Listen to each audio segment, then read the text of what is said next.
according to Adrian Wojnarowski, a couple of all-star players have earned max contracts. We start in Boston, where Jayson Tatum has agreed to a 5-year, $163 million extension with the Celtics. It includes a 30% escalator clause that could turn that guaranteed 163 into $195 million should Tatum make one of the 3 All-NBA teams. The 22-year-old averaged career highs of 23 points, 7 rebounds, and 3 assists last season. Celtics went to the Eastern Conference Finals for a second straight year. Also grabbing a max bag, Donovan Mitchell.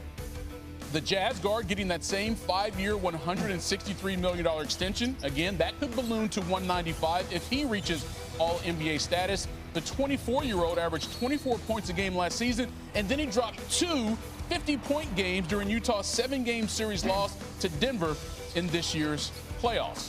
So all total, you have 4 players from the 2017 draft class who have scored more than 3,000 points in their young NBA careers. And now 3 of them have agreed to rookie Supermax extensions with those same squads. The number 1 pick from that year, Markelle Fultz, well, he's no longer with the team that drafted him. Well, with us, though, is the aforementioned Adrian Wojnarowski. And, you know, what was I say to most NBA fans? They look at these deals, they felt like no-brainers for both the player and the squads. But let's start with Mitchell and the reason that he wanted to stay in Utah, and they were doing everything to keep him.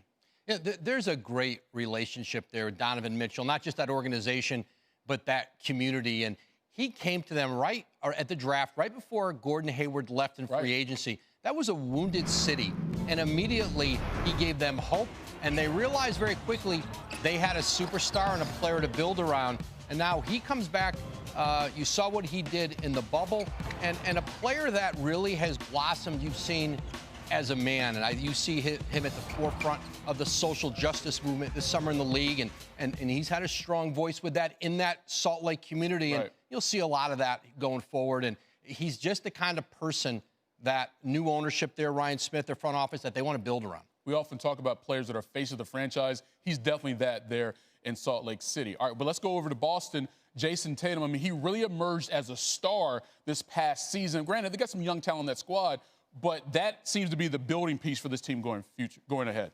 Absolutely, especially you've seen some stars come and go from Boston. True. Max players, Kyrie Irving, Al Horford, and then Gordon Hayward. But Jayson Tatum is the player now, 5 years, close to $200 million, like Mitchell, with one more All-Star appearance. And you've already seen with Tatum, he is a player. He can be the best player on a championship team. And, you know, for this Celtic organization with such a history of great ones, he's one you imagine up in the rafters someday. It's not easy to get your number up there, but you imagine it up there. And he's now, for them, with Jaylen Brown and, this, young core they have, he's the centerpiece. Yeah, I give a lot of credit to Danny Ainge, not only just drafting Jayson Tatum out of Duke, but realizing that he could be a cornerstone for this organization going forward. Woj, as always, appreciate the time, brother. Thanks, Mike. All right.